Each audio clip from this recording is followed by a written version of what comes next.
ನಮಸ್ಕಾರ ADina.comಗೆ ಸ್ವಾಗತ. ನಾನು GM ಪವಿತ್ರ. ಸಿರಿಯಾದಲ್ಲಿ ಈಗ ಸಿರಿಯಾದ ಅಧ್ಯಕ್ಷ ಬಶರ್ ಅಲ್ ಅಸಾದನ ಯುಗಾಂತ್ಯ ಆಗಿದೆ. ಸಿರಿಯಾದಲ್ಲಿ ಬಂಡುಕೋರರು ರಾಜಧಾನಿಯನ್ನು ವಶಪಡಿಸಿಕೊಂಡ ನಂತರ ಈ ಬಶರ್ ಪರಾರಿಯಾಗಿದ್ದಾನೆ, ರಷ್ಯಾದಲ್ಲಿ ನಿಲ್ಲಿಸಿದ್ದಾರೆ.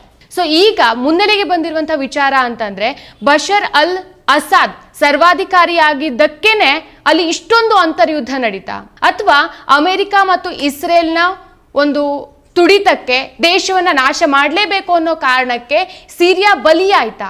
ಈ ಒಂದು ಪ್ರಶ್ನೆ ಮುನ್ನೆಲೆಗೆ ಬಂದಿದೆ. ಹಾಗಾದ್ರೆ ವಿಷಯ ಏನು ಅನ್ನೋದನ್ನ ಇವತ್ತಿನ ಈ ವಿಡಿಯೋದಲ್ಲಿ ಚರ್ಚೆ ಮಾಡ್ತಾ ಹೋಗೋಣ. ನಮ್ಮ ಈ ಚರ್ಚೆಯಲ್ಲಿ ADina.comನ ರಿಸರ್ಚ್ ಹೆಡ್ ಆಗಿರುವಂತಹ ಭರತ್ ಹೆಬ್ಬಾಳ್ ಅವರಿದ್ದಾರೆ. ಸರ್ ನಮಸ್ತೆ, ಕಾರ್ಯಕ್ರಮಕ್ಕೆ ಸ್ವಾಗತ. ಸರ್, ಈಗ ಮೊದಲನೇದಾಗಿ ಸಿರಿಯಾದ ಈ ಅಂತರ್ಯುದ್ಧದ ಬಗ್ಗೆ ನಿಮ್ಮ ಮೊದಲ ರಿಯಾಕ್ಷನ್ ಏನು? ಸಿರಿಯಾದ ಅಂತರ್ಯುದ್ಧದ ಬಗ್ಗೆ ಮಾತಾಡಬೇಕು ಅಂದಾಗ ನಾವು ನಿರ್ದಿಷ್ಟವಾಗಿ ಸಿರಿಯಾನ ಮಾತ್ರ ನೋಡಿದ್ರೆ ಅದು ತಪ್ಪಾಗುತ್ತೆ. ಆ ಸುತ್ತಮುತ್ತಲು ಮಧ್ಯಪ್ರಾಚ್ಯ ಏಷ್ಯಾದಲ್ಲಿ ಏನಾಗುತ್ತೆ, ಆಫ್ರಿಕಾದ ಉತ್ತರ ಭಾಗದಲ್ಲಿ ಏನು ನಡೀತಾ ಇದೆ, ಇದನ್ನೆಲ್ಲ ಒಂದು ಒಂದು ಏನೋ ಪಕ್ಷಿ ನೋಟವಾಗಿ ನೋಡಿದಾಗ ಇದು ಸಿರಿಯಾ ಯುದ್ಧ ಒಂದು ಏನೋ ಎಲ್ಲರೂ ಹೇಳ್ತಿರೋ ಹಾಗೆ ಏನೋ ಅದರ ಅಂತರ್ಯುದ್ಧ. ಅಲ್ಲಿ ಒಬ್ಬರು ಸರ್ವಾಧಿಕಾರಿ ಇದ್ದರು, ಅದರ ವಿರುದ್ಧ ಜನ ದಂಗೆ ಎದ್ರು, ಈ ಅಂತರ್ಯುದ್ಧ ನಡೀತು. ಈಗ ಸರ್ವಾಧಿಕಾರಿ ಸಿರಿಯಾನ ಬಿಟ್ಟು ರಷ್ಯಾ ಆಶ್ರಯ ಪಡ್ಕೊಂಡಿದ್ದಾನೆ ಅಂತ ಒಂದು ಇದು ಸಿಗುತ್ತೆ. ಆದರೆ ಈ ಒಂದು ಕಾನ್ಫ್ಲಿಕ್ಟ್ನ ನಾವು ನೋಡಬೇಕಾಗಿರೋ ದೃಷ್ಟಿಕೋನ ಯಾವುದು ಅಂತ ಹೇಳಿದ್ರೆ, ಮಧ್ಯಪ್ರಾಚ್ಯದಲ್ಲಿ ಏನೇನು ನಡೀತಾ ಇದೆ, ಯಾವ್ಯಾವ ಫೋರ್ಸ್ಗಳಲ್ಲಿ ಇದೆ, ಯಾವ್ಯಾವ ದೇಶಗಳು ಯಾರ್ಯಾರ ಪರವಾಗಿದ್ದಾರೆ, ಯಾರ್ಯಾರ ಆರ್ಥಿಕ ಇಂಟ್ರೆಸ್ಟು ಯಾರ್ಯಾರ ಪರವಾಗಿದೆ. ಸೊ ಇದನ್ನೆಲ್ಲ ನೋಡಿದಾಗ ಒಂದು ಕ್ಲಿಯರ್ ಪಿಕ್ಚರ್ ಸಿಗುತ್ತೆ. ಇದು ಬರೀ ನಾವು ಏನೋ ಬಶರ್ ಅಲ್ ಅಸಾದ್ನ ಏನೋ ಸರ್ವಾಧಿಕಾರಿ ಧೋರಣೆ ವಿರುದ್ಧ ಜನ ದಂಗೆ ಎದ್ದು ನಾವು ಓಡಿಸ್ಬಿಟ್ರು ಅನ್ನೋದು ನೋಡಿದ್ರೆ ಅದು ತಪ್ಪಾಗುತ್ತೆ. ಸೊ ಆ ರೀತಿಯೇ ಈ ಸಿರಿಯಾ ಕಾನ್ಫ್ಲಿಕ್ಟ್ನ ನೋಡಬೇಕು. 9/11 ಅಂತ ನೀವು ಕೇಳಿರ್ಬೋದು. ಟ್ವಿನ್ ಟವರ್, ನ್ಯೂಯಾರ್ಕ್ನಲ್ಲಿ ಟ್ವಿನ್ ಟವರ್ನ ಏನೋ ಇದೇ ರೀತಿಯ ಭಯೋತ್ಪಾದಕರು ಹೋಗಿ ಆ ಟ್ವಿನ್ ಟವರ್ನ ಧ್ವಂಸಗೊಳಿಸಿದ್ರು. ಅದರ ನಂತರ ಏನೋ ಜಾಗತಿಕ ಮಟ್ಟದಲ್ಲಿ ವಾರ್ ಆನ್ ಟೆರರ್ ಅಂತ ಶುರುವಾಯಿತು. ಈ ವಾರ್ ಆನ್ ಟೆರರು ಇದುವರೆಗೂ ಏನು ಮಾಡಿದೆ ಅಂತ ಒಂದು ಸ್ವಲ್ಪ ಒಂದು ರೀತಿ ಅವಲೋಕನ ಮಾಡಿಕೊಂಡ್ರೆ ನಮಗೆ ನಿರ್ದಿಷ್ಟ ಉತ್ತರಗಳು ಸಿಗುತ್ತೆ. ಅಂದ್ರೆ ನೀವು ಸರ್ವಾಧಿಕಾರತ್ವವನ್ನು ಸಮರ್ಥನೆ ಮಾಡ್ಕೊಳ್ತಿದ್ದೀರಾ? ಸರ್ವಾಧಿಕಾರನ ಇದು ಸಮರ್ಥನೆ ಮಾಡೋದು ಅಂತಲ್ಲ. ನೀವು ಸರ್ವಾಧಿಕಾರ ಅಂತ ಯಾರನ್ನ ಕರಿತೀರಾ, ಯಾರು ಕರಿತೀರಾ ಅದೊಂದು ಇಂಪಾರ್ಟೆಂಟ್ ಆಗುತ್ತೆ. ಇದರಲ್ಲಿ ಸರ್ವಾಧಿಕಾರ ಅಂತ ನಾವು ಬಶರ್ ಅಲ್ ಅಸಾದ್ನ ಸರ್ವಾಧಿಕಾರಿ ಅಂತ ತಗೊಂಡ್ರೆ, ಸೌದಿ ಅರೇಬಿಯಾದ ಮೊಹಮ್ಮದ್ ಬಿನ್ ಸಲ್ಮಾನು ಸರ್ವಾಧಿಕಾರಿನೇ, UAEನ ಮೊಹಮ್ಮದ್ ಬಿನ್ ಜಯದ್ನು ಸರ್ವಾಧಿಕಾರಿನೇ, ಜಾರ್ಡನ್ನ ಕಿಂಗ್ ಅಬ್ದುಲ್ಲಾನು ಸರ್ವಾಧಿಕಾರಿನೇ.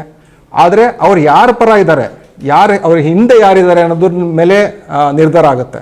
ಈ ರೆಜೀಮ್ ಚೇಂಜ್ ಅನ್ನೋದು ಒಂದು ಬಂದಿದೆ. ರೆಜೀಮ್ ಚೇಂಜ್ ಅಂತ ಹೇಳಿದ್ರೆ, ನಮ್ಗೆ ಇಷ್ಟ ಇಲ್ಲದಿರೋ ಯಾವುದೋ ಒಂದು ದೇಶನ ಕೊಳ್ಳೆ ಹೊಡಿಬೇಕು, ಆ ದೇಶದ ಆರ್ಥಿಕತೆ ಅಥವಾ ಅಲ್ಲಿರುವಂಥ ಸಂಪನ್ಮೂಲಗಳನ್ನ ಲೂಟಿ ಮಾಡಬೇಕು ಅಂದರೆ ಆ ದೇಶದ ಒಬ್ಬ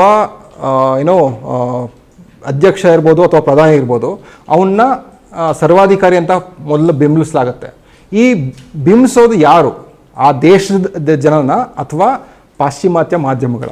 ಇದೆಲ್ಲ ಫ್ಯಾಕ್ಟ್ರಿ ತಗೊಂಡು ನೀವು ಒಂದು ತೂಕ ಮಾಡಿದಾಗ ನಿಮಗೆ ಇದರಲ್ಲಿ ಒಂದು ಸ್ಪಷ್ಟ ಒಂದು ಸಿಗುತ್ತೆ. ಇಲ್ಲಿ ಆಯಿಲ್ ಕಂಟ್ರೋಲ್ ಮಾಡ್ತಾರ ಯಾರು? ಮಧ್ಯಪ್ರಾಚ್ಯ ಏಷ್ಯಾದಲ್ಲಿ ಸೌದಿ ಅರೇಬಿಯಾ. ಇಲ್ಲೆಲ್ಲ ಸೌದಿ ಅರೇಬಿಯಾ ಯಾರ ಜೊತೆ ಅಲೈನ್ ಆಗಿದೆ? Saudi Arabia, UAE, Qatar, Bahrain ಇವರೆಲ್ಲ UAE, ಒಮಾನ್ ಇವರೆಲ್ಲ ಅಮೇರಿಕಾ ಜೊತೆ ಅಲೈನ್ ಆಗಿದೆ. ಅವ್ರ ಡಿಕ್ಟೇಟರ್ ಆಗಿ ಪತ್ರಕರ್ತರನ್ನ ತುಂಡಾಗಿ ಕತ್ತರಿಸಿದ್ರು ಅವ್ರ ಮೇಲೆ ಏನೂ ಆಗಲ್ಲ.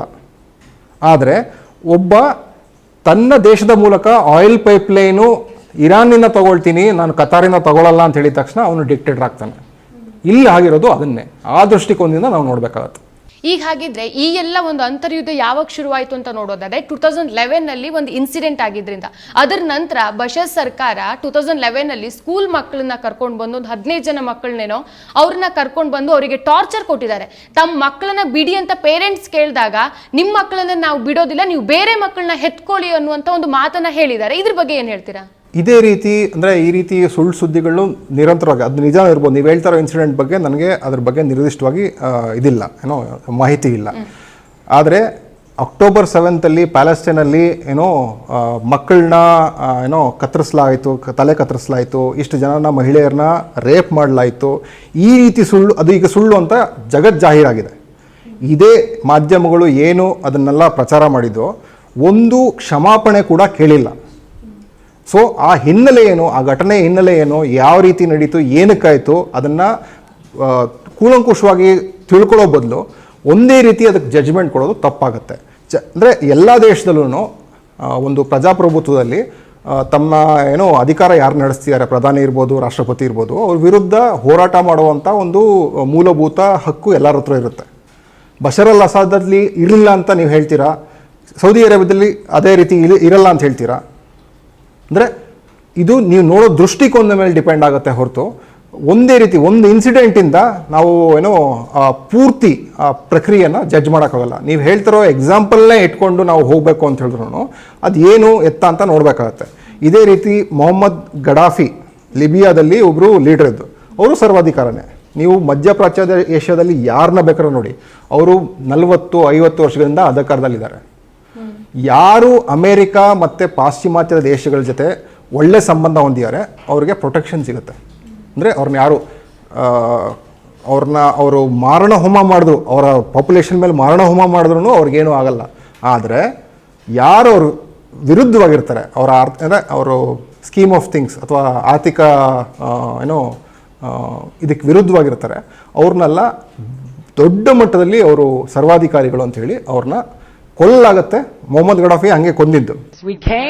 We saw, he died. Did it have anything to do with your visit? No, I'm sure it did. ಅಂದರೆ ಯಾವುದೇ ವಿಶ್ವಸಂಸ್ಥೆ ಪರ್ಮಿಷನ್ ಇಲ್ದಿರ ನ್ಯಾಟೋ ಒಂದು ಮಿಲಿಟರಿ ಅಲಯನ್ಸ್, ಅವರು ಹೋಗಿ ಲಿಬಿಯಾ ಮೇಲೆ ಅಂತಾರಾಷ್ಟ್ರೀಯ ಕಾನೂನುಗಳನ್ನ ಗಾಳಿಗೆ ತೂರಿ ಅವ್ರನ್ನ ಕೊಲ್ತಾರೆ. ಇದು ಒಪ್ಪಿಗೆನಾ? ಅಂದರೆ ಒಂದು ಡೆಮೋಕ್ರೆಟಿಕ್ ಕಂಟ್ರಿ ಅಂತ ಕರ್ಕೊಳ್ಳೋದು, ಯಾವುದೇ ಒಂದು ಅಂತಾರಾಷ್ಟ್ರೀಯ ಕಾನೂನುಗಳನ್ನ ಪಾಲಿಸದೆ ಇನ್ನೊಂದು ದೇಶಕ್ಕೆ ಹೋಗಿ ಅವನ್ನ ಕೊಂದು ಅವನ್ನ ಬೀದಿಯಲ್ಲಿ ಮೆರವಣಿಗೆ ಮಾಡೋದು, ಇದು ಯಾವ ಅಂತಾರಾಷ್ಟ್ರೀಯ ಕಾನೂನು ಅಂತ ನನಗೆ ಗೊತ್ತಿಲ್ಲ. ಅದೇ ರೀತಿ ಸದಾಮ್ ಹುಸೇನು ಮಾಡಲಾಯಿತು, ಸದಾಮ್ ಹುಸೇನು ಹಿಡಿಯಲಾಯಿತು, ಪ್ರೋಸೆಸ್ ಆಯಿತು, ಅವನಿಗೆ ಮರಣದಂಡೆ ಆಗಿ ನೇಣಿಗೆ ಹಾಕಿದ್ರು. ಗಡಾಫಿನ ಯಾಕೆ ಆ ರೀತಿ ಕೊಂದರು? ಈ ರೀತಿ ನಾನಾ ಎಕ್ಸಾಂಪಲ್ ಕೊಡ್ಬೋದು. ಆಫ್ರಿಕಾದ್ಯಂತ ಅಮೇರಿಕ ಕೊಂದಿರುವಂಥ ಜನರನ್ನ ನೀವು ಲಿಸ್ಟ್ ತೊಗೊಂಡ್ರೆ ನಿಮ್ಗೆ ತುಂಬ ದೊಡ್ಡ ಲಿಸ್ಟ್ ಸಿಗುತ್ತೆ. ಯಾರು ಅಮೇರಿಕ ಇಂಟ್ರೆಸ್ಟ್ ವಿರುದ್ಧ ಹೋಗ್ತಾರೋ ಅವ್ರನ್ನ ಕೊಲ್ಲಲಾಗತ್ತೆ, ಇಲ್ಲ ಅವನು ಭ್ರಷ್ಟ ಅಥವಾ ಸರ್ವಾಧಿಕಾರಿ ಅಂತ ಬಿಂಬಿಸಲಾಗತ್ತೆ. ಸೊ ಅವನ್ನ ಅಧಿಕಾರದಿಂದ ತೆಗೆಯಲಾಗತ್ತೆ. ಸೊ ಇದನ್ನು ಅರ್ಥ ಮಾಡ್ಕೋಬೇಕು ನಾವು. ಹಾಗಿದ್ರೆ ಸಿರಿಯಾದಲ್ಲಿ ಬಹುಸಂಖ್ಯಾತ ಸುನ್ನಿ ಮುಸ್ಲಿಮರು ಏನಾದ್ರೂ ಆಗ್ಲಿ, ನಮ್ ಜೀವ ಬೇಕಾದ್ರೂ ಹೋಗ್ಲಿ, ಈ ಬಶೀರ್ ಸರ್ಕಾರವನ್ನ ಕೆಳಗಿಳಿಸ್ಲೇಬೇಕು ಅಂತ ಅಂದ್ಕೊಂಡಿದ್ದಾದ್ರು ಯಾಕೆ? ಇದು ಅಷ್ಟೇ. ಇದು ಈ ರೀತಿ ಅಂದ್ರೆ ಈ ಪ್ರಶ್ನೆಗಳು ಬಂದಾಗ ಅದರ ಹಿನ್ನೆಲೆ ನೋಡಬೇಕು. 50 ವರ್ಷಗಳಿಂದ ಹಫೀಜ್ ಅಲ್ ಸೈಯದ್ ಅಂದರೆ ಬಶರ್ ಅಸಾದ್ ಅವರ ಅಪ್ಪ ಮತ್ತು ಇವರು ಈವರೆಗೂ ಏನು ಅಧಿಕಾರ ಮಾಡ್ಕೊಂಡು ಬಂದಿದ್ದಾರೆ, ಅಲ್ಲಿ ಒಂದು ಪ್ಲೂರಾಲಿಟಿ, ಒಂದು ಜಾತ್ಯತೀತ, ಒಂದು ಎಲ್ಲರೂ ಸರ್ವಧರ್ಮೀಯರು ಸಹಬಾಳ್ವೆ ನಡೆಸುವಂಥ ಒಂದು ಸಿಸ್ಟಮಲ್ಲಿದ್ದರು. ಈಗ ಅವ್ರನ್ನ ರೀಪ್ಲೇಸ್ ಮಾಡೋರು ಯಾರು ಅಂತ ನೀವು ನೋಡಬೇಕು. ಅಂದರೆ ಗಮನ ಕೊಟ್ಟು ನೋಡಬೇಕು. ಯಾಕೆ ಅಂತ ಹೇಳಿದ್ರೆ, ಈಗ ಬಂದಿರೋರು ಎಂಥ ಉಗ್ರವಾದಿಗಳು ಅಂತ ಹೇಳಿದ್ರೆ, ತಲೆ ಕಡ್ದು ಅದನ್ನು ಲೈವ್ ಮಾಡಿರುವಂಥ ಉಗ್ರವಾದಿಗಳು ಅಧಿಕಾರಕ್ಕೆ ಬಂದಿದ್ದಾರೆ. ಅಂದರೆ ನಿಮ್ಮ ಕ್ವಶನಲ್ಲಿ ಯಾವ ರೀತಿ ಬರುತ್ತೆ ಅಂತ ಹೇಳಿದ್ರೆ, ಇದು ಶಿಯಾ ಮುಸ್ಲಿಂ ವಿರುದ್ಧ ಸುನ್ನಿ ಮುಸ್ಲಿಂ ಅಂತ. ಇದನ್ನೇ ಅಮೇರಿಕ ಮತ್ತು ಪಾಶ್ಚಿಮಾತ್ಯ ಮಾಧ್ಯಮಗಳು, ನಮ್ಮ ಮಾಧ್ಯಮಗಳನ್ನು ಅವರು ನಕಲು ಮಾಡ್ತಾರೆ, ಜೆರಾಕ್ಸ್ ಮಾಡ್ತಾರೆ. ನಾವು ಅದನ್ನು ನಮ್ಮ ವಿವೇಚನೆಯಿಂದ ನಾವು ಅದನ್ನು ಯೋಚನೆ ಮಾಡಬೇಕಾಗತ್ತೆ. ಈಗ ನೀವು ಹೇಳೋದೇ ಸರಿ ಅಂತ ಹೇಳಿದ್ರೆ, ಸುನ್ನಿಗಳು ಶಿಯಾ ವಾರು ಅಂತ ಹೇಳಿದ್ರೆ, ಇದು ಅಷ್ಟು ಸರಿ ಬರೋದಿಲ್ಲ. ಯಾಕಂದರೆ ಶಿಯಾ ಸುನ್ನಿಗಳು ಇಷ್ಟು ದೊಡ್ಡ ಪ್ರಮಾಣದಲ್ಲಿ ಒಂದು ದ್ವೇಷ ಇತ್ತು ಅಂತ ಹೇಳಿದ್ರೆ, ಇದು ವಿಸ್ಫೋಟಗೊಂಡು ಯಾವಾಗಲೂ ಸಿರಿಯಾ ದೇಶನೇ ಇರದೇ ಇರೋಂಗಾಗಬೇಕಾಯಿತು. ಈಗಿರೋ ಸಿರಿಯಾ ಮಾಡಿರೋದು ವಸಾಹತು ಶಕ್ತಿಗಳು ಮಾಡಿರೋಂಥ ಒಂದು ಕಂಟ್ರಿ. ಇದರಲ್ಲಿ ಬೇರೆ ಬೇರೆ ಕಾಂಪೋಸಿಷನ್ ಇದೆ. ಇರಾನಲ್ಲಿ ಶಿಯಾಗಳಿದ್ದಾರೆ, ಇರಾಕಲ್ಲೂ ಶಿಯಾಗಳಿದ್ದಾರೆ, ಸಿರಿಯಾದಲ್ಲೂ ಶಿಯಾಗಳಿದ್ದಾರೆ, ಲೆಬನಲ್ಲೂ ಶಿಯಾಗಳಿದ್ದಾರೆ. ಸೊ ನೀವು ಈ ರೀತಿ ಕಾನ್ಸಂಟ್ರೇಟ್ ಮಾಡಿದಾಗ ಧರ್ಮದ ಪಂಗಡಗಳ ವಿರುದ್ಧ ಎತ್ಕಟ್ಟುವಂಥ ಕೆಲಸ ಅಮೆರಿಕ ಮಾಡ್ತಾ ಇದೆ, ಪಾಶ್ಚಿಮಾತ್ಯ ದೇಶಗಳು ಮಾಡ್ತಾ ಇದೆ, UK ಮಾಡ್ತಾ ಇದೆ ಅಂತ ನಾವು ನೋಡ್ಬೋದು. ಖಡಾಖಂಡಿತವಾಗಿ ಹಂಗೆ ಆಗ್ತಾ ಇದೆ ಅಂತ ಹೇಳಿದ್ರೆ ಅದರಲ್ಲಿ ಸ್ವಲ್ಪ ಸಮಸ್ಯೆ ಇದೆ. ಓಕೆ, ಈಗ ಹಾಗಿದ್ರೆ ಆಗಸ್ಟ್ 21, 2013 ಸಿರಿಯಾದಲ್ಲಿ ಒಂದು ಇನ್ಸಿಡೆಂಟ್ ನಡೆಯುತ್ತೆ.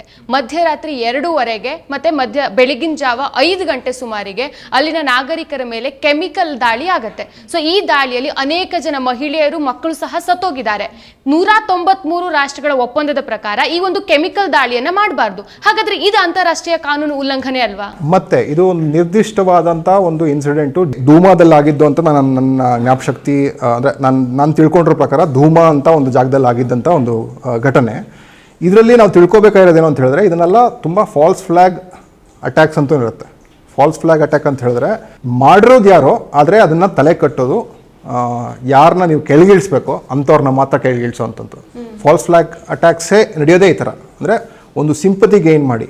ಇದೇ ರೀತಿ ಲಿಬಿಯಾದಲ್ಲಿ ಗಡಾಫಿ 40,000 ಏನೋ ಮಹಿಳೆಯರನ್ನ ರೇಪ್ ಮಾಡಿದ್ದ, ಈ ರೀತಿಯಂಥ ಒಂದು ಮಾಡಿದರು. ಆದರೆ ಅದು ಸುಳ್ಳು ಸುದ್ದಿ ಆಗಿತ್ತು. ಇದು ನಿಜ, ಅಂದರೆ ಕೆಮಿಕಲ್ ಅಟ್ಯಾಕ್ ಆಗಿದೆ. ಆದರೆ ಅದು ಯಾರು ಮಾಡಿದ್ದಾರೆ, ಹೇಗೆ ಮಾಡಿದ್ದಾರೆ, ಆ ಅಂತರ್ಯುದ್ಧ ನಡೀತಾ ಇರಬೇಕಾದ್ರೆ ಅದನ್ನು ಹೇಳೋದು ಅಷ್ಟೊಂದು ಸ್ಪಷ್ಟವಾಗಿರೋದಿಲ್ಲ. ಇದರಲ್ಲಿ ಬೇರೆ ಬೇರೆ ಇನ್ವೆಸ್ಟಿಗೇಷನ್ಸ್ ಬೇರೆ ಬೇರೆ ಥರ ಇದೆ. ವಿಶ್ವಸಂಸ್ಥೆ ಮಾಡಿರೋಂಥ ಇನ್ವೆಸ್ಟಿಗೇಷನಲ್ಲೇ ಬೇರೆ ಬೇರೆ ಥರ ಇದೆ.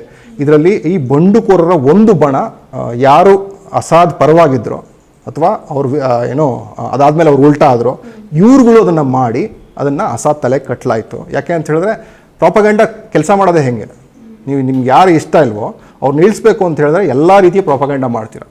ಸೊ ಈ ಕೆಮಿಕಲ್ ಅಟ್ಯಾಕ್ ಏನಿದೆ, ರಷ್ಯಾನೂ ಆ ಟೈಮಲ್ಲೇ ಹೇಳಿತ್ತು ಇದು ಈ ರೀತಿ ಒಂದು ಫಾಲ್ಸ್ ಫ್ಲ್ಯಾಗ್ ಆಗಲಿದೆ, ಇದನ್ನು ಇದೇ ರೀತಿ ಮಾಡ್ತಾರೆ ಅಂತಲೂ ಹೇಳಿತ್ತು. ಸೊ ಆ ನಿರ್ದಿಷ್ಟ ಒಂದು ಪ್ರಕರಣ ತಗೊಂಡು ಇಡೀ ಈ ಏನು ನಾನು ಹೇಳಿದ್ನಲ್ಲ, ನಾವು ಬರೀ ಸಿರಿಯಾ ಒಂದನ್ನೇ ನೋಡಿ ನಾವು ಅದನ್ನು ನೋಡಬಾರ್ದು. ಆ ಸುತ್ತಮುತ್ತ ಮಧ್ಯಪ್ರಾಚ್ಯ ಏಷ್ಯಾದಲ್ಲಿ ಯಾವ್ಯಾವ ಶಕ್ತಿಯುತ ರಾಷ್ಟ್ರಗಳು ಯಾವ್ಯಾವ ಶಕ್ತಿಹೀನ ರಾಷ್ಟ್ರಗಳ ಮೇಲೆ ಏನು ಮಾಡ್ತಿದ್ದಾರೆ, ಆ ದೃಷ್ಟಿಕೋನದಿಂದ ನೋಡಿದ್ರೆ ನಮಗೊಂದು ಆನ್ಸರ್ ಸಿಗುತ್ತೆ. ಈಗ ಅಮೆರಿಕ ಮತ್ತು ಇಸ್ರೇಲ್ಗೆ ಸಿರಿಯಾ ಮೇಲೆ ಈ ಎಲ್ಲ ಅಂತರ್ಯುದ್ಧಕ್ಕೆ ಒಂದು ಏನು ಫೌಂಡೇಶನ್ ಹಾಕ್ಕೊಡ್ಲಿಕ್ಕೆ ಅಥವಾ ಪ್ರೊವೋಕ್ ಮಾಡಲಿಕ್ಕೆ ಅವ್ರಿಗೇನು ಲಾಭ ಅಂತ? ಲಾಭ ತುಂಬ ಇದೆ. ಆಯಿಲ್, ಕಚ್ಚಾ ತೈಲ. ನಾವು ಇಡೀ ಪ್ರಪಂಚ ನಡೆಯೋದೇ ಕಚ್ಚಾ ತೈಲದಿಂದ. ಇದು ತುಂಬ ಜನಕ್ಕೆ ಗೊತ್ತಿದೆಯೋ ಗೊತ್ತಿಲ್ಲೋ, ಇನ್ ಜನರಲ್ಲಾಗಿ ತುಂಬ ಜನ ಗೊತ್ತಿರುತ್ತೆ. ಆದರೆ ಕಚ್ಚಾ ತೈಲ, ಅದರ ಪ್ರೊಡಕ್ಷನ್ನು, ಅದರ ಡಿಸ್ಟ್ರಿಬ್ಯೂಷನ್ನು ಏನು ಮಾಡುತ್ತೆ ಅಂದರೆ ಇಡೀ ಡಾಲರ್ ನಿಂತಿರೋದೇ ಕಚ್ಚಾ ತೈಲದ ಮೇಲೆ. ಇದು ನಿಮ್ಗೆ ತಿಳಿದಿರಲಿ. ಈ ರೀತಿ ಒಂದು ಕಚ್ಚಾ ತೈಲದ ಒಂದು ನಿಪೇಕ್ಷೆಗಳು ಮಧ್ಯಪ್ರಾಚ್ಯ ಏಷ್ಯಾದಂಥ ಅಂದರೆ ಆ ಪೂರ್ತಿ ಜಾಗದಲ್ಲಿ ತುಂಬ ಇವೆ. ಸೊ ಅವನ್ನೆಲ್ಲ ಒಂದು ಕಂಟ್ರೋಲ್ ಮಾಡಬೇಕು ಅಂತಾಗ ಇಸ್ರೇಲ್ ಅಂತ ಒಂದು ದೇಶ ಬೇಕಾಗತ್ತೆ. ಇಸ್ರೇಲ್ ಅನ್ನೋ ದೇಶಕ್ಕೂ ಒಂದು ಸಿದ್ಧಾಂತ ಬೇಕಾಗತ್ತೆ. ಗ್ರೇಟರ್ ಇಸ್ರೇಲ್ ಅಂತ ಒಂದು ಪ್ರಾಜೆಕ್ಟ್ ಇದೆ ಇಸ್ರೇಲ್ದು. ಏನು ಅಂತೆ, ಯೂಫ್ರೇಟಿಸ್ ನದಿಯಿಂದ ಎಡಭಾಗದಲ್ಲಿರುವಂಥ ಎಲ್ಲ ಪ್ರದೇಶ, ಜಾರ್ಡನ್ ಪ್ರದೇಶ, ಸೌದಿ ಅರೇಬಿಯಾದ ಒಂದಷ್ಟು ಪ್ರದೇಶ, ಈಜಿಪ್ಟ್ನ ಪ್ರದೇಶ, ಇದೆಲ್ಲ ಗ್ರೇಟರ್ ಇಸ್ರೇಲ್. ಅಂದರೆ ಅವರು ಏನೋ ತಮ್ಮ ಪುರಾಣಗಳಲ್ಲಿ ಇಸ್ರೇಲ್ ಎಷ್ಟು ದೊಡ್ಡದಾಗಿತ್ತು ಅಂತ ಹೇಳ್ಕೊಳ್ತೀಯಾರಲ್ಲ, ಅಂದರೆ ಅದು ನಮಗೂ ಗೊತ್ತಿಲ್ಲ, ಅದು ಯಾವ ಪುರಾಣದಲ್ಲೂ ಆ ಥರ ಇಲ್ಲ. ಆದರೆ ಅವ್ರು ಏನು ಸೃಷ್ಟಿ ಮಾಡೋಕೆ ಹೊರಟಿದಾರಲ್ಲ ಗ್ರೇಟರ್ ಇಸ್ರೇಲು, ಅದರ ಭಾಗವಾಗಿ ಅಂತ ನೋಡಬೇಕು. ಅಮೇರಿಕಾಗೆ ತನ್ನ ಆರ್ಥಿಕ ಹಿತಾಸಕ್ತಿಗೋಸ್ಕರ ಇಸ್ರೇಲ್ ಅನ್ನೋ ಸೃಷ್ಟಿ ಮಾಡಿದೆ. ಇಸ್ರೇಲ್ನ ಸಸ್ಟೈನ್ ಮಾಡಬೇಕು ಅಂದರೆ ಅದು ಇನ್ನೂ ಎಕ್ಸ್ಪ್ಯಾಂಡ್ ಆಗಬೇಕು, ಶ್ರಿಂಕ್ ಆಗಬಾರ್ದು. ಅದು ಇದುವರೆಗೂ ಎಕ್ಸ್ಪ್ಯಾಂಡ್ ಆಗಿರೋದು ಪ್ಯಾಲೆಸ್ಟೈನ್ ಅನ್ನೋ ಒಂದು ಜಾಗದಲ್ಲಿ ಮಾತ್ರ. ಈಗ ಅದು ಸಿರಿಯಾಗೂ ಎಕ್ಸ್ಪ್ಯಾಂಡ್ ಆಗ್ತಾ ಇದೆ. ಮೊನ್ನೆಯಿಂದ ಅವರು ಡಮಸ್ಕಸ್, ಅಂದರೆ ಸಿರಿಯಾದ ರಾಜಧಾನಿ ಡಮಸ್ಕಸ್ಸಿಂದ 30 ಕಿಲೋಮೀಟರ್ ಅಂತರದಲ್ಲಿ ಆಕ್ರಮಿಸ್ಕೊಂಡಿದ್ದಾರೆ. ಅದೇ ರೀತಿ ಹೇಳ್ತಿದ್ದಾರೆ ಲೆಬನನ್ನು ಆಕ್ರಮಿಸ್ಕೊಳ್ತೀವಿ ಅಂತ ಹೇಳ್ತಿದ್ದಾರೆ. ಸೊ ಈ ರೀತಿ ಒಂದು ವಿಸ್ತಾರವಾದಿ ಒಂದು ಸಿದ್ಧಾಂತ ಏನಿದೆ ಇಸ್ರೇಲ್ದು, ಅದು ಇಸ್ರೇಲ್ನ ಒಂದು ಪ್ರೊಪಗಂಡ, ಇಂಡಿವಿಜುವಲ್ ಪ್ರೊಪಗಂಡ. ಅಮೇರಿಕಾದು ತನ್ನ ಆರ್ಥಿಕ ಪ್ರೊಪಗಂಡ. ಟರ್ಕಿ ಈ ಸಿರಿಯಾ ಯುದ್ಧದಲ್ಲಿ ಟರ್ಕಿ ಒಂದು ಬಹುಮುಖ್ಯ ಪಾತ್ರ ವಹಿಸುತ್ತೆ. ಟರ್ಕಿಯ ಎರ್ದೋಗಾನ್ ತಾನು ಆಟೋಮನ್ ಎಂಪೈರ್ ಮುಂಚೆ ಏನಿತ್ತು ಅಂದರೆ, ನಾವು ಈಗ ಒಂದು ಸಾಮ್ರಾಜ್ಯ ಅಂತಿರುತ್ತಲ್ವ, ಏನೋ ಮೈಸೂರು ಸಾಮ್ರಾಜ್ಯ ಈ ರೀತಿ ಇರುತ್ತೆ, ಅದೇ ರೀತಿ ಆಟೋಮನ್ ಸಾಮ್ರಾಜ್ಯ ಅಂತ ಒಂದಿತ್ತು. ಅದನ್ನು ನಾವು ಮತ್ತೆ ಸೃಷ್ಟಿ ಮಾಡಬೇಕು. ಆಟೋಮನ್ ಸಾಮ್ರಾಜ್ಯದಲ್ಲಿ ಈಜಿಪ್ಟು ಇತ್ತು, ಮೆಕ್ಕಾ ಕೂಡ ಇತ್ತು, ಬೇರೆ ಬೇರೆ ರೀಜನ್ ಅಂದರೆ ರೀಜನ್ನೆಲ್ಲ ಆಟೋಮನ್ ಸಾಮ್ರಾಜ್ಯದಲ್ಲಿತ್ತು. ಸೊ ಕನಸು ಅಂದರೆ ಇದು ಎರ್ದೋಗನ್ನ ಕನಸು ಏನು ಅಂತ ಹೇಳಿದ್ರೆ, ಆಟೋಮನ್ ಸಾಮ್ರಾಜ್ಯನ ಮರುಸೃಷ್ಟಿ ಮಾಡಿ ನಾನು ಅದಕ್ಕೆ ಸುಲ್ತಾನ್ ಆಗಿರ್ತೀನಿ ಅನ್ನೋ ಒಂದು ಮಹತ್ವಾಕಾಂಕ್ಷೆ, ಒಂದು ಕೆಲಸ ಮಾಡ್ತಿದ್ದೆ. ಅದಕ್ಕೆ ಈ ಸಿರಿಯಾ ಯುದ್ಧನ ನೀವು ನೋಡಬೇಕು. ಸಾಮಾನ್ಯ ಪ್ರಜೆಗಳಿಗೆ ಅತ್ಯಾಧುನಿಕ ಶಸ್ತ್ರಾಸ್ತ್ರಗಳು ಎಲ್ಲಿಂದ ಸಿಗುತ್ತೆ, ಯಾರು ಕೊಡ್ತಾರೆ, ಏನಕ್ಕೆ ಕೊಡ್ತಾರೆ, ಇದನ್ನು ನೋಡಬೇಕಾಗತ್ತೆ. ನಾವೀಗ ಹೇಳ್ತಿರೋದು ನೀವು ಹೇಳ್ತಿರೋದು ಏನು ಅಂತ ಹೇಳಿದ್ರೆ ಪ್ರಜೆಗಳೇ ದಂಗೆ ಎದ್ದು ಒಂದು ಸ್ಟೇಟ್ನ ಸೋಲಿಸಿದ್ರು ಅಂತ ಹೇಳ್ತಿದ್ದೀರ. 1,00,000 ಜನ ಸಿರಿಯಾದಲ್ಲದೆ ಇರೋರು ಬಂಡುಕೋರರು ಪ್ರಪಂಚಾದ್ಯಂತ ಅವ್ರನ್ನ ಫಂಡ್ ಮಾಡಿ ಅವ್ರಿಗೆ ಸಶಸ್ತ್ರದ ಟ್ರೈನಿಂಗ್ ಕೊಟ್ಟು ಫೈಟ್ ಮಾಡಿಸಿದ್ದು ಯಾರು? ಅಮೇರಿಕಾ, ಇಸ್ರೇಲ್, ಕತಾರ್ ಮತ್ತು ಸೌದಿ ಅರೇಬಿಯಾ, ಟರ್ಕಿ. ಮುಖ್ಯವಾಗಿ ಇಲ್ಲಿ 3 ಫೋರ್ಸಸ್ ಇದೆ. ಅದನ್ನು ಹೇಳಬೇಕು ಅಂತ ಹೇಳಿದ್ರೆ, ಒಂದು ಟರ್ಕಿ, ನಾನು ಆಗಲೇ ಹೇಳ್ದಂಗೆ ಅಟ್ಟೋಮನ್ ಸಾಮ್ರಾಜ್ಯದ ಒಂದು ವಿಸ್ತರಣೆಯ ಭಾಗವಾಗಿ ಅವರು ಅದನ್ನೆಲ್ಲ ಮಾಡ್ತಿದ್ದಾರೆ. ಇನ್ನೊಂದು ಇಸ್ರೇಲ್ ವಿಸ್ತರಣಾವಾದಿ ಒಂದು ಸಿದ್ಧಾಂತದಿಂದ ವಿಸ್ತರಿಸ್ಕೊಂಡು ಹೋಗ್ತಾ ಇದ್ದಾರೆ ಇಸ್ರೇಲ್ನ. ಇನ್ನೊಂದು ಅಮೇರಿಕಾ, ಕಚ್ಚಾ ತೈಲವನ್ನು ತನ್ನ ಕಪಿಮುಷ್ಟಿಯಲ್ಲಿ ಇಟ್ಕೋಬೇಕು ಅಂತ ಇದೊಂದೊಂದು ಗ್ರ್ಯಾಂಡ್ ಪ್ಲಾನ್ ನಡೀತಾರೆ. ನಾವು ಈ ದೃಷ್ಟಿಕೋನದಿಂದ ನೋಡಬೇಕು. ಅಂದ್ರೆ ಸಿರಿಯಾದಲ್ಲಿ ಶುರುವಾದಂತ ಒಂದು ಸಣ್ಣ ಕಿಡಿಯನ್ನ ಇಸ್ರೇಲ್ ಮತ್ತೆ ಅಮೆರಿಕ ಬಳಸ್ಕೊಳ್ತಾ ಇದೆ. ಹಾಗಾದ್ರೆ ಇದು ಸಿರಿಯಾದ ಜನರ ಅಥವಾ ಸಿರಿಯಾದ ನಾಗರಿಕರ ಹಿತರಕ್ಷಣೆಗೋಸ್ಕರನು ಮಾಡ್ತಾ ಇದ್ದಿದ್ದಾಗಿರ್ಬೋದಲ್ವಾ? ಹಿತರಕ್ಷಣೆಗೋಸ್ಕರ ಮಾಡಬೇಕು ಅಂದಾಗ ಒಂದು ಡೆಮೊಕ್ರೆಟಿಕ್ ಪ್ರೋಸೆಸ್ ಇದೆ ಅಲ್ವಾ? ಅಂದ್ರೆ ಈಗ ಅಮೆರಿಕಾದಲ್ಲಿ ಕಪ್ಪು ವರ್ಣೀಯರ ಜೊತೆ ಸಾಕಷ್ಟು ಸಮಸ್ಯೆಗಳಿದೆ. ಅದೇ ರೀತಿ ಭಾರತದಲ್ಲೂ ಬೇರೆ ಬೇರೆ ಸಮಸ್ಯೆಗಳಿದೆ. ಹಾಗಂತ ಹೊರಗಡೆ ದೇಶ ಹೋಗಿ ಅಲ್ಲಿಗೆ ಸಪೋರ್ಟ್ ಮಾಡಿ ಅದನ್ನು ದೇಶನ ಕೆಡಬೋದು ಯಾವ ರೀತಿ? ಒಂದು ಪ್ರಜಾತಾಂತ್ರಿಕ ವ್ಯವಸ್ಥೆ ಇರಬೇಕಾದ್ರೆ ಆ ಪ್ರಜಾತಾಂತ್ರಿಕ ವ್ಯವಸ್ಥೆಯಲ್ಲಿ ಕೆಲಸ ಮಾಡಿಕೊಂಡು ಅದನ್ನು ಏನೇನು ಬದಲಾವಣೆ ತರಬೇಕು, ಯಾವ ರೀತಿ ಅಂತ ಮಾಡ್ಕೊಂಡು ಹೋಗಬೇಕು. ಇದು ಮಧ್ಯಪ್ರಾಚ್ಯ ಏಷ್ಯಾದಲ್ಲಿ ಡೆಮೋಕ್ರಸಿ ನಾವು ಅಂದ್ಕೊಂಡಿರೋ ರೀತಿ, ಅಮೇರಿಕಾ ಅಂದ್ಕೊಂಡಿರೋ ರೀತಿಲಿ ಯೋಚನೆ ಮಾಡೋದು ತಪ್ಪು. ಮುಂಚೆಯಿಂದನೂ ಮೊನಾರ್ಕಿಗಳು ಅಂದರೆ ರಾಜಮನೆತನಗಳೇ ಆಳಿವೆ. ಸೊ ಅವ್ರಿಗೆ ಹೋಗ್ಬಿಟ್ಟು ನೀವು ಒಬ್ರಿಗೆ ಸೌದಿ ಅರೇಬಿಯಾದಲ್ಲಿ ನೀವು ರಾಜರೇ ಆಳಿ, ನೀವು ರಾಜರ ಆಳಿಬೇಡಿ ಅಂತ ಇನ್ನೊಬ್ರಿಗೆ ಹೇಳೋಕ್ಕಾಗತ್ತಾ ಅಮೇರಿಕಾ? ಆ ರೀತಿ ಮಾಡ್ತಿದೆ. ಸೊ ಇದು ಒಂದು ರೀತಿ ಅದರಲ್ಲಿ ಸಮಸ್ಯೆ ಇದೆ. ಆದ್ರೆ ಇಲ್ಲಿ ಮತ್ತೊಂದು ವಿಚಾರ ನಾವು ಗಮನಿಸಬೇಕು ಸರ್. 2016 ಟ್ರಂಪ್ ಅವ್ರು ಏನು ಹೇಳಿದ್ರು ಅಂತಂದ್ರೆ, ಈ ಸಂಘರ್ಷ ಮುಗಿಯೋದೇ ಅಲ್ಲ, ಇದರಲ್ಲಿ ನಾವು ಭಾಗಿಯಾಗಿಲ್ಲ ಅಂತ ಹೇಳಿದ್ರು. ಇದಾದ್ಮೇಲೆ 2017 ಮತ್ತೆ ಇದೇ ಬಶೀರ್ ಸರ್ಕಾರ ಕೆಮಿಕಲ್ ದಾಳಿಯನ್ನ ಮಾಡಿತ್ತು. ಕೆಮಿಕಲ್ ದಾಳಿ ಮಾಡಾದ್ಮೇಲೆ ಆಗ ಅಮೆರಿಕ ಸರ್ಕಾರ ಅಧಿಕೃತವಾಗಿ ಏರ್ ಸ್ಟ್ರೈಕ್ ಮಾಡಿತ್ತು. ಆ ಏರ್ ಸ್ಟ್ರೈಕ್ ಅಲ್ಲಿ ಏನಿಲ್ಲ ಅಂತಂದ್ರು 4 ಲಕ್ಷ ಜನ ಸತ್ತೋಗಿದ್ರು. 4 ಲಕ್ಷಕ್ಕಿಂತ ಹೆಚ್ಚು ಜನ ಸತ್ತೋಗಿದ್ರು. 80% ಅಷ್ಟು ಜನ ಬಡವರಾಗಿದ್ರು, ಊಟಕ್ಕೂ ಸಹ ಇಲ್ಲದೆ ಇರುವಂತ ಪರಿಸ್ಥಿತಿ ಇತ್ತು.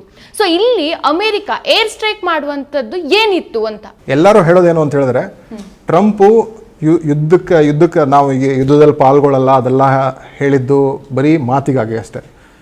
ಏನು George W Bush junior, Obama ನಡೆಸಿದಂಥ ಯುದ್ಧಗಳನ್ನ ಟ್ರಂಪ್ ಕೂಡ ಮುಂದುವರಿಸಿದ್ರು. ಅದಕ್ಕಿಂತ ಇವರು ಹಿಂದೆ ಇದ್ದಂಥ ಅಮೆರಿಕ ರಾಷ್ಟ್ರಪತಿಗಳು ಯಾರಿದ್ರೋ ಅವ್ರಿಗಿಂತ ದೊಡ್ಡ ಪ್ರಮಾಣದಲ್ಲಿ ಈ ರಾಷ್ಟ್ರಗಳ ಮೇಲೆ ಬಾಂಬ್ಗಳನ್ನ ಹಾಕಿದ್ರು. ಇದು ಏನು ಅಂತ ಹೇಳಿದ್ರೆ, ಒಂದು ಮಿಲಿಟರಿ ಇಂಡಸ್ಟ್ರಿಯಲ್ ಕಾಂಪ್ಲೆಕ್ಸ್ ಅಂತ ಹೇಳ್ತಾರೆ. ಅತಿ ದೊಡ್ಡ ಶಸ್ತ್ರಾಸ್ತ್ರ ತಯಾರಿಸೋ ಕಂಪ್ನಿಗಳಲ್ಲಿ ಟಾಪ್ 10 7 ಕಂಪನಿಗಳು ಅಮೇರಿಕದ್ದು. ಸೊ ಅವ್ರಿಗೆ ಬೇಕಾಗಿರೋದು ನಿರಂತರ ಯುದ್ಧಗಳು. ಅದನ್ನು ಮಧ್ಯಪ್ರಾಚ್ಯ ಏಷ್ಯಾದಲ್ಲಿ ಮಾಡ್ತಾಯಿದ್ರು, ನಿರಂತರವಾಗಿ ಮಾಡ್ತಾಯಿದ್ರು. ಈಗ ಅದು ಯುರೋಪ್ಗೂ ವಿಸ್ತರಿಸಿದೆ. ನೆಕ್ಸ್ಟು ಚೈನಾಗೂ ವಿಸ್ತರಣೆ ಆಗೋ ಎಲ್ಲ ಲಕ್ಷಣಗಳು ಕಾಣ್ತಾ ಇದೆ. ಸೊ ಟ್ರಂಪ್ ಬಂದು ಸಿರಿಯಾ ಮೇಲೆ ಬಾಂಬ್ ದಾಳಿ ಮಾಡಿ ಅಷ್ಟು ಜನ ಸಾಯಿಸ್ದ ಅಂತ ಹೇಳಿದ್ರೆ ಅದು ಎಲ್ಲ ಅಂತಾರಾಷ್ಟ್ರೀಯ ಕಾನೂನುಗಳ ವಿರುದ್ಧವಾದದ್ದು. ಆದರೆ ಅವ್ರು ಏನಕ್ಕೆ ಆ ಥರ ಮಾಡ್ತಾರೆ ಅಂದರೆ, ಅವರು ಸೂಪರ್ ಪವರ್ ಅಂತ ತಮ್ಮನ್ನು ತಾವು ಕರ್ಕೊಳ್ತಾರೆ.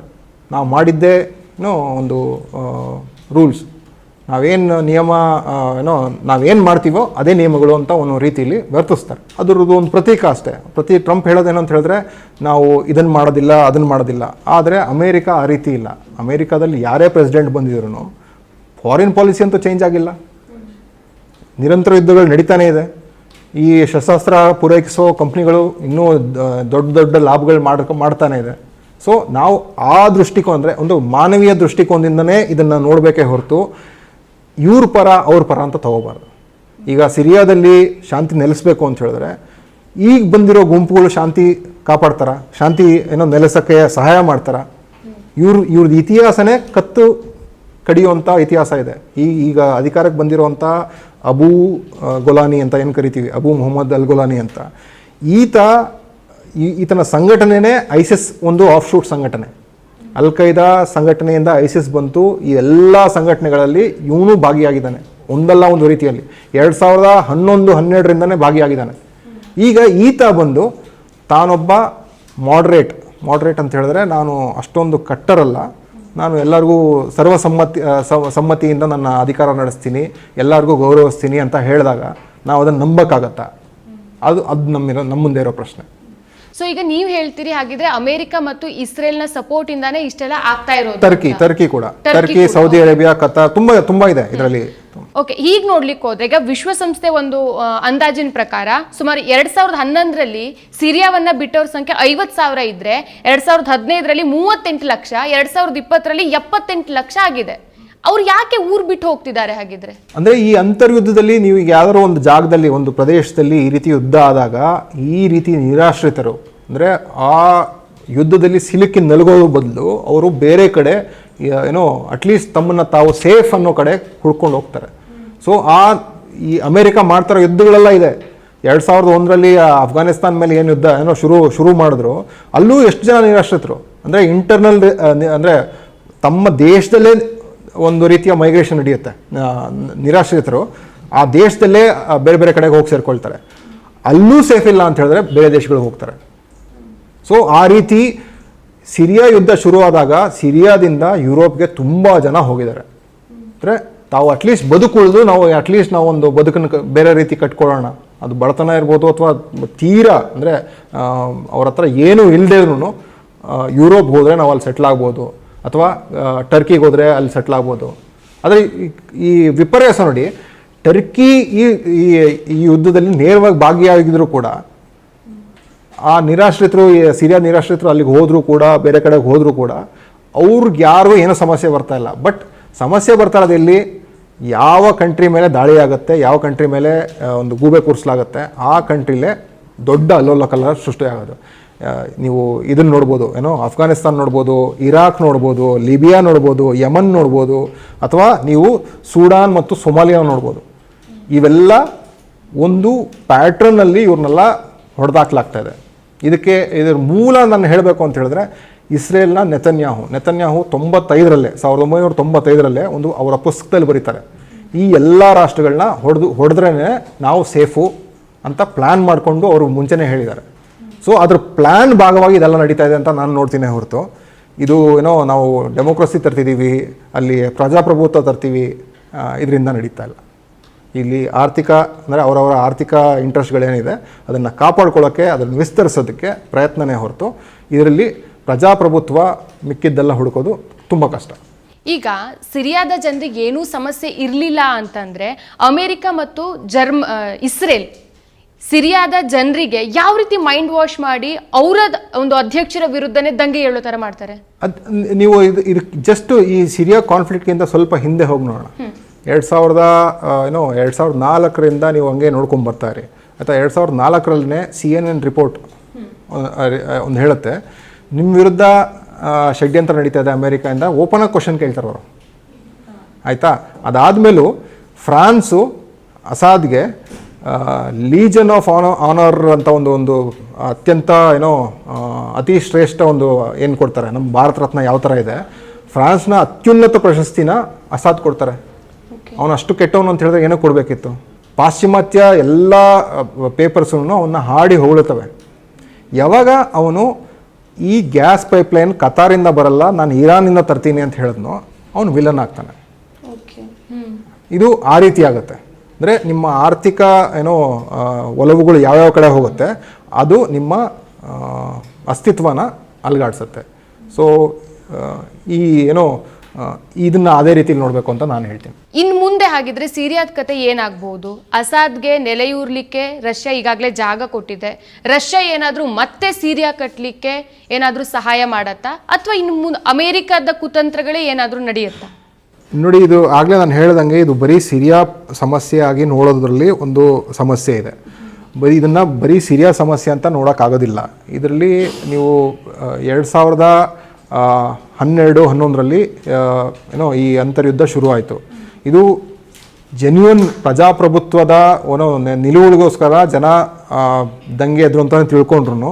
ಆದರೆ ಅದರಲ್ಲಿ ನುಸುಳಿದ್ದು, ಅದನ್ನು ಉಪಯೋಗಿಸ್ಕೊಂಡಿದ್ದು ಅಮೇರಿಕಾ ಅಂತ ಇಸ್ರೇಲ್ ಮತ್ತು ಟರ್ಕಿ ಅಂತ ದೇಶಗಳು. ಇವು Turkey is a part of NATO, ನೀವು ತಿಳ್ಕೊಂಡಿರ್ಬೇಕು. ನ್ಯಾಟೋ ಅಂದರೆ ಇವರು ಅಂದ್ಕೊಂಡಿದ್ದೇನು ಅಂತ ಹೇಳಿದ್ರೆ, ಇಲ್ಲಿ ಸಿರಿಯಾ ನಮ್ಮ ವಶಕ್ಕೆ ಬಂತು ಅಂತ ಹೇಳಿದ್ರೆ ನಾವು ಸೇಫು, ನಮ್ಮ ಪೈಪ್ಲೈನ್ ನಾವು ಅಂದ್ಕೊಂಡಂಗೆ ಮಾಡ್ಬೋದು ಅಂತ ಒಂದು ಶುರು ಮಾಡಿದ್ರು. ಇದರಲ್ಲಿ ಫಾರಿನ್ ಫೈಟರ್ಸ್ ಅಂದರೆ ವಿದೇಶದಿಂದ ತುಂಬ ಬಂಡುಕೋರರನ್ನು ತಂದರು. ಅವ್ರಿಗೆ ಅಪಾರ ಪ್ರಮಾಣದ ದುಡ್ಡು, ಶಸ್ತ್ರಾಸ್ತ್ರ, ಟ್ರೈನಿಂಗ್ ಕೊಟ್ಟರು. ಇದೆಲ್ಲ ಟ್ರೈನಿಂಗ್ ಕೊಟ್ಟು ಟರ್ಕಿಲಿ ಇದೆಲ್ಲ ಕೊಟ್ಟು ಆ ಜೆನ್ಯೂನ್ ಆಗಿ ನಡೀತಿದ್ದಂಥ ಪ್ರಜಾಪ್ರಭುತ್ವ ನಡೀತದಂಥ ಹೋರಾಟಗಳಿಗೆ ಇವರು ನುಸುಳಿ ಅದನ್ನು ಇನ್ನೂ ಒಂದು ದೊಡ್ಡ ಪ್ರಾಪಗಂಡ ಅಂತ ಮಾಡಿದ್ರು. ನೀವು ಅಲ್ ಜಜೀರಾ ಅಂತ ನೀವು ನೋಡಿರ್ಬೋದು. ಅಲ್ ಜಜೀರಾ ಆ 2010ರಿಂದ 2020ವರೆಗೂ ನೀವು ಅವ್ರ ಆರ್ಟಿಕಲ್ಸ್ ನೋಡಿ, ಬಶರ್ ಅಲ್ ಅಸಾದ್ ಎಷ್ಟು ದೊಡ್ಡ ಕ್ರೂರಿ ಅನ್ನೋ ರೀತಿಯಲ್ಲಿ ದೊಡ್ಡದಾಗಿ ಬಿಂಬಿಸಿದ್ದಾರೆ. ಅದೇ ಕತಾರ್ ಕೂಡ ಅಷ್ಟೇ ಕ್ರೂರಿ. ಕತಾರ್ ಗೌರ್ಮೆಂಟು ಅಲ್ ಜಜೀರಾನ ಫಂಡ್ ಮಾಡುತ್ತೆ. ಅವರು ಇದರಲ್ಲಿ ನೇರವಾಗಿ ಭಾಗಿಯಾಗಿದ್ದಾರೆ. ನೇರ ಭಾಗಿಯಾಗಿ ಇನ್ನೊಬ್ಬರ ಬಗ್ಗೆ ಗೂಬೆ ಕೂರಿಸಿದ್ದಾರೆ. ಅದೇ ರೀತಿ ಸೌದಿ ಅರೇಬಿಯಾ ಮತ್ತು ಕತಾರು ಎಷ್ಟು ಪ್ರಮಾಣದ ಶಸ್ತ್ರಾಸ್ತ್ರಗಳನ್ನ ಪೂರೈಸೋದು ಅಂತ ಈಗಾಗಲೇ ಅದರ ರಿಪೋರ್ಟ್ಗಳೆಲ್ಲ ಬಂದಿದೆ. ನಾನಾ ಇನ್ವೆಸ್ಟಿಗೇಟಿವ್ ರಿಪೋರ್ಟ್ಸ್ ಬಂದಿದೆ. ಅವರು ಯಾವ ರೀತಿ ಎಲ್ಲೆಲ್ಲಿಂದ ಯಾವ್ಯಾವ ರೀತಿ ಯಾವ್ಯಾವ ವೆಪನ್ಸ್ ಬಂತು ಅಂದರೆ ಸಾಮಾನ್ಯ ಜನರಿಗೆ ಅಷ್ಟೊಂದು ಅಂದರೆ ಅತ್ಯಾಧುನಿಕ ವೆಪನ್ಸ್ ಸಿಗೋಕ್ಕೆ ಅಷ್ಟೊಂದು ಈಸಿನಾ? ಯಾವುದೇ ದೇಶದಲ್ಲಿ ಅಷ್ಟೊಂದು ಈಸಿನಾ? ಸೊ ಯಾವುದಾದ್ರು ದೇಶನ ಡಿಸ್ಟೆಬಿಲೈಸ್ ಮಾಡಬೇಕು ಅಂದಾಗ ಈ ರೀತಿಯಾದಂಥ ಒಂದು ನಡೆಯುತ್ತೆ. ನೀವು ಹೇಳೋ ಪ್ರಶ್ನೆಗೆ ನೋಡಿದಾಗ 2012ರಲ್ಲಿ ಶುರು ಆಯಿತು, ಅದೇ ರೀತಿ ಆಯಿತು. 2013ರಲ್ಲಿ ಸಿರಿಯನ್ ಸರ್ಕಾರ ಇವ್ರನ್ನ ಕೇಳ್ಕೊಳ್ತು, ಇರಾನ್ ಕೇಳ್ಕೊಳ್ತು, ನಮಗೆ ಸ್ವಲ್ಪ ಸಹಾಯ ಬೇಕು ಫೈಟಿಂಗ್ಗೆ ಅಂತ. ಸೊ ಅಲ್ಲಿಂದ ತುಂಬ ಜನ ಸೈನಿಕರನ್ನ ಇರಾನ್ ಕಳಿಸ್ತು. ಸೊ ಇದು ಐಸಿಸ್ ಪೀಕ್ನಲ್ಲಿದ್ದಂಥ ಟೈಮ್ನಲ್ಲಿ. ಸೊ ಅವರು ಬಂದು ಫೈಟ್ ಮಾಡಿದಾಗ ಅವ್ರ ಕೈಲೂ ಆಗದಿದ್ದಾಗ ಇರಾನ್ನ ಜನರಲ್ ಸೊಲೈಮನಿ ಅಂತ ಒಬ್ಬರು ಇದ್ದರು, ಅಂದರೆ ಅವರು IRGCಯ ಕಮಾಂಡರ್ ಆಗಿದ್ದರು. ಅವ್ರನ್ನ ಟ್ರಂಪು ಅತಿ ಕ್ರೂರವಾಗಿ ಅಂತಾರಾಷ್ಟ್ರೀಯ ಕಾನೂನುಗಳನ್ನ ಗಾಳಿಗೆ ತೂರಿ ಬಗ್ದಾದ್ ಏರ್ಪೋರ್ಟ್ ಹೊರಗಡೆ ಮಿಸೈಲ್ ಹಾಕಿ ಕೊಲ್ಲಾಯ್ತು ಅವ್ರನ್ನ. ಇವರು ರಷ್ಯಾಗೆ ಹೋಗಿ ಹೇಳಿದ್ದೇನು ಅಂತ ಹೇಳಿದ್ರೆ, ಇಲ್ಲಿ ಡಿಸ್ಟೆಬಿಲೈಸ್ ಆದರೆ ಈ ಪ್ರದೇಶ ಏನಾದರೂ ವೀಕ್ ಆಯಿತು ಅಂತ ಹೇಳಿದ್ರೆ ನೆಕ್ಸ್ಟು ಅವರು ರಷ್ಯಾಗೆ ಬರೋದು. ಸೊ ಅದಕ್ಕೆ ನೀವು ಸಹಾಯ ಮಾಡಬೇಕು ಅಂದಾಗ ಪುಟಿನ್ ಅವರು ಬಂದು ಈ ಆಕ್ಸಸ್ ಆಫ್ ರೆಸಿಸ್ಟೆನ್ಸ್ ಅಂತ ಏನು ಇರಾನ್ ಕರೆಯುತ್ತೆ, ಇರಾನು, ಸಿರಿಯಾ, ಲೆಬನನ್ನು ಮತ್ತು ರಷ್ಯಾ, ಹಿಜ್ಬುಲ್ಲಾ ಈ ಎಲ್ಲ ಶಕ್ತಿಗಳು ಐಸಿಸ್ನ ಮಣಿಸಿದ್ದು. ಅಮೇರಿಕ ಇದನ್ನು ಮಣಿಸಿದ್ದಲ್ಲ. ಅಮೇರಿಕ, ಪಾಶ್ಚಿಮಾತ್ಯ ದೇಶಗಳು ಅವ್ರು ಬೇಕಾಗಿದ್ದೇ ಐಸಿಸ್ಸು, ಈಗ ಬಂದಿದೆ, ಈಗ ಅಧಿಕಾರದಲ್ಲಿರೋದೇ ಐಸಿಸ್ಸು. ಇವ್ರನ್ನ ಸೋಲಿಸಿದ್ದು ರಷ್ಯಾ, ಇರಾನ್ ಮತ್ತು ಹೆಜ್ಬುಲ್ಲಾ. ಈಗ ಇವರೆಲ್ಲರಿಗೂ ಬೆನ್ನಿಗೆ ಚೂರಿ ಹಾಕಿರೋಂಥ ಟರ್ಕಿ ಎರ್ದೋಗಾನು ಇತಿಹಾಸದಲ್ಲಿ ತುಂಬ ಒಂದು ಸ್ಥಾನ ಪಡ್ಕೊಳ್ತಾರೆ. ಯಾವ ರೀತಿಯ ಸ್ಥಾನ ಪಡ್ಕೊಳ್ತಾರೆ ಗೊತ್ತಿಲ್ಲ. ಆದರೆ ಪ್ಯಾಲೆಸ್ಟೀನಿಯನ್ಗೆ ಆ ಸುತ್ತಮುತ್ತ ಪ್ರದೇಶಕ್ಕೆ ಬೆನ್ನಿಗೆ ಚೂರಿ ಹಾಕಿರೋದಂತೂ ಟರ್ಕಿಯ ಎರ್ದೋಗಾನ್. ತನ್ನ ಅಟ್ಟೋಮನ್ ಸಾಮ್ರಾಜ್ಯದ ಮರುಸ್ಥಾಪನೆಯ ಏನು ಕನಸು ಕಾಣ್ತಿರೋ ಎರ್ದೋಗಾನ್ ಇದರಲ್ಲಿ ಒಂದು ಇತಿಹಾಸದಲ್ಲಿ ವಿಲನ್ ಆಗಿ ಕಾಣ್ತಾರೆ ಹೊರತು ಅವರು ಹೀರೋ ಆಗಂತೂ ಕಾಣೋದಿಲ್ಲ. ನೆಕ್ಸ್ಟು ರಷ್ಯಾ ಮತ್ತು ಇರಾನ್ ಏನು ಮಾಡುತ್ತೆ ಅಂತ ಹೇಳಿದ್ರೆ, ಅವ್ರು ಇನ್ನೇನೂ ಇಲ್ಲ, ಅವರು ವಾಪಸ್ ಹೋಗಿದ್ದಾರೆ. ಇದೊಂದು ಅವರು ಸ್ಟ್ರಾಟಜಿಕ್ ಸೋಲ್ ಅಂತಲೇ ನೋಡ್ಬೇಕು ನಾವು. ಇದು ಸೋಲ್ ಉಂಡಿದ್ದಾರೆ ಅವರು. ಅಂದರೆ ಏನಕ್ಕೆ ಅಂತ ಹೇಳಿದ್ರೆ 2015ರಲ್ಲಿ ರಷ್ಯಾ ಬಂತು, ಐಸಿಸ್ನ ಸೋಲಿಸ್ತು. 2016-17ರಲ್ಲಿ ಒಂದು ಒಪ್ಪಂದ ಆಯಿತು. ಏನು ಅಂತ ಹೇಳಿದ್ರೆ, ಈ ಯಾರ್ಯಾರು ಬಡದಾಡ್ಕೊಳ್ತಿದ್ದಾರೆ ನಾವು ಶಾಂತಿಯುತವಾಗಿ ನಾವು ಬಗೆಹರಿಸ್ಕೊಳ್ಳೋಂಥ ಪುಟಿನ್ ಮತ್ತು ಎರ್ದೋಗಾನು ಇರಾನ್ನು ಒಂದು ಒಪ್ಪಂದ ಆಯಿತು. ಅದರ ನಂತರ ಈ ಬಂಡುಕೋರೆಲ್ಲ ಇದ್ಲಿಬ್ ಅನ್ನೋ ಒಂದು ಪ್ರಾವಿನ್ಸ್, ಒಂದು ಪ್ರದೇಶದಲ್ಲಿ ಸೇರಿಕೊಂಡ್ರು. ಆಗಲೇ ಇವನ್ನೆಲ್ಲ ಹೊಡೆದಾಕಿದ್ರೆ ಈ ಸಮಸ್ಯೆ ಬರ್ತಿರಲಿಲ್ಲ. ಬಟ್ ಏನು ಅಂತ ಹೇಳಿದ್ರೆ, ಟರ್ಕಿ ಎರ್ದೋಗನ್ನು ಪ್ರಾಮಿಸ್ ಮಾಡಿದ್ರು ನಾವು ಇನ್ಮೇಲಿಂದ ಅಟ್ಯಾಕ್ ಮಾಡಲ್ಲ, ಇವರು ಅಟ್ಯಾಕ್ ಮಾಡಲ್ಲ, ಇಲ್ಲೇ ಇರ್ತಾರೆ ಅಂತ.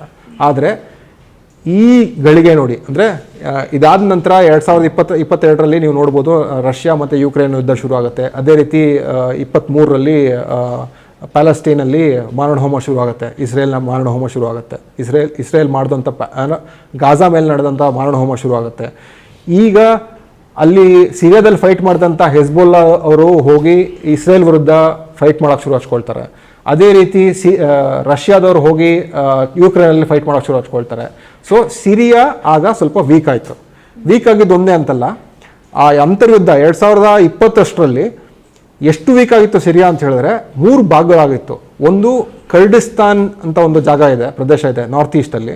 ಅವರು ಸ್ವತಂತ್ರವಾಗಿ ಅಮೇರಿಕಾ ಅಲ್ಲಿ ಅವ್ರಿಗೆ ಸಪೋರ್ಟ್ ಮಾಡಿ ಸಿರಿಯಾಗೆ ಬರ್ತಿದ್ದಂಥ ಆರ್ಥಿಕ ಸವಲತ್ತುಗಳೇನಿದೆ ಅಥವಾ ರಿಸೋರ್ಸ್ ಏನಿದೆ, ಸಂಪನ್ಮೂಲ ಏನಿದೆ, ಅದನ್ನೆಲ್ಲ ಸಿಗದಿರೋಂಗೆ ಮಾಡಿದ್ರು. ಸಿರಿಯಾದಲ್ಲಿ ಮೇಯ್ನ್ ಅವ್ರಿಗೆ ಸಿಗ್ತಿದ್ದೆ ಆಯಿಲಿಂದ ರೆವಿನ್ಯೂಸು. ಸೊ ಆಯಿಲ್ ರೆವಿನ್ಯೂಸ್ ಕಟ್ ಆಯಿತು. ಅದಾದಮೇಲೆ ಅಗ್ರಿಕಲ್ಚರ್ ಏನಿತ್ತು ಔಟ್ಪುಟ್ಟು ಅದನ್ನು ಬೆಂಕಿ ಹಚ್ಚಿ ಎಲ್ಲ ಅದನ್ನು ಹಾಳು ಮಾಡಿದ್ರು. ಸೊ ಇವ್ರಿಗೆ ಕೊಡೋಕೆ ದುಡ್ಡಿರಲಿಲ್ಲ. ಈಗ ಬರ್ತಾರೋ ಮಾಹಿತಿ ಪ್ರಕಾರ ಸಾಮಾನ್ಯ ಸೈನಿಕ ಸಿರಿಯಾ ಆರ್ಮಿಗೆ ಸೇರಿಕೊಂಡ್ರೆ ಅವ್ನು ಸಿಗ್ತಿದ್ದ ತಿಂಗಳಿಗೆ $500. ಕಮಾಂಡ್ರಿಗೆ ಸಿಗ್ತಿದ್ದು 5,000 ರೂಪಾಯಿ. ಆದರೆ ಈ ಬಂಡುಕೋರರು ಟೆರರಿಸ್ಟು ಐಸಿಸ್ ಪಡೆಗಳಿಗೆ ಸಿಗ್ತಾ ಇದ್ದು ತಿಂಗಳಿಗೆ 1.5 ಲಕ್ಷ ರೂಪಾಯಿ. ಇದು ಇನ್ವೆಸ್ಟಿಗೇಟಿವ್ ಜರ್ನಲಿಸಮಲ್ಲಿ ಏನು ಮಾಡಿದ್ದಾರೆ ಅದೆಲ್ಲ ಈಗ ಹೊರಗಡೆ ಬರ್ತಾ ಇದೆ. ಸೊ ಏನು ಒಂದು ಸೃಷ್ಟಿಯಾಗಿದೆ ಇದು ಒಂದು ಅಫ್ಘಾನಿಸ್ತಾನ ನಕಲ್ ಅಂತಲೇ ಹೇಳ್ಬೋದು. ಅಫ್ಘಾನಿಸ್ತಾನಲ್ಲೂ ಅಮೆರಿಕ ಮಾಡಿದ್ದನ್ನೇ 70ರ ದಶಕದಲ್ಲಿ ಸೋವಿಯತ್ ಬಂದ್ಬಿಡ್ತಾರೆ ಅಂತ ಹೋಗಿ ಅಲ್ಲಿ ಟ್ರೈನಿಂಗ್ ಕೊಡಲಾಯಿತು ಅವ್ರಿಗೆಲ್ಲ, ಅಂದರೆ ಜಿಹಾದಿಗಳನ್ನ ಸೃಷ್ಟಿ ಮಾಡಲಾಯಿತು. ಅವರು ಅಂದರೆ ಅವ್ರನ್ನ ಏನೋ ಯಾವಾಗ ಕಂಟ್ರೋಲ್ ಮಾಡೋಕ್ಕಾಗಿಲ್ವೋ ಅವ್ರ ಮೇಲೆ ಮತ್ತೆ ದಾಳಿ ಮಾಡಲಾಯಿತು 2001ರಲ್ಲಿ. ಈಗ 2021ರಲ್ಲಿ ಅವ್ರಿಗೆ ಅಧಿಕಾರ ಬಿಟ್ಟು ಅಮೆರಿಕ ಓಡೋಯ್ತು. ಸೊ ಸಿರಿಯಾದಲ್ಲೂ ಅಷ್ಟೇ, ಮಧ್ಯಪ್ರಾಚ್ಯ ಏಷ್ಯಾದಲ್ಲೂ ಅಷ್ಟೇ ನೆಕ್ಸ್ಟು 5-10 ವರ್ಷಗಳು ಅಲ್ಲೋಲ ಕಲ್ಲೋಲ ಆಗುತ್ತೆ. ಯಾರು ಯಾವ ಕಡೆ ಸೇರ್ಕೊಳ್ತಾರೆ, ಯಾರ ಕಡೆ ಏನೋ ಒಪ್ಪಂದ ಅಲಯನ್ಸ್ ಮಾಡ್ಕೊಳ್ತಾರೆ ಅದು ಯಾರಿಗೂ ಗೊತ್ತಿಲ್ಲ. ಸೊ ರಷ್ಯಾ ಮತ್ತು ಇರಾನ್ಗಂತೂ ಈಗ ಸ್ಟ್ರಾಟಜಿಕ್ ಡಿಫೀಟ್ ಆಗಿದೆ. ಇದು ಸೋಲ್ ಅಂತಲೇ ನೋಡಬೇಕು. ಪ್ಯಾಲೆಸ್ಟೈನ್ಗೂ ಮತ್ತು ಹಿಜ್ಬುಲ್ಲಾಗೂ ಅಷ್ಟೇ ಇದು ಒಂದು ದೊಡ್ಡ ಹೊಡೆತ. ಈ 4 ಶಕ್ತಿಗಳು ಏನು ಫೈಟ್ ಮಾಡ್ತಿದ್ವು ಅವ್ರಿಗೆ ದೊಡ್ಡ ಹೊಡೆತ ಅಂತ ನೋಡ್ಬೋದು. ಆದರೆ ಅವರು ಇಷ್ಟು ಬೇಗ ಸೋಲೋದಿಲ್ಲ.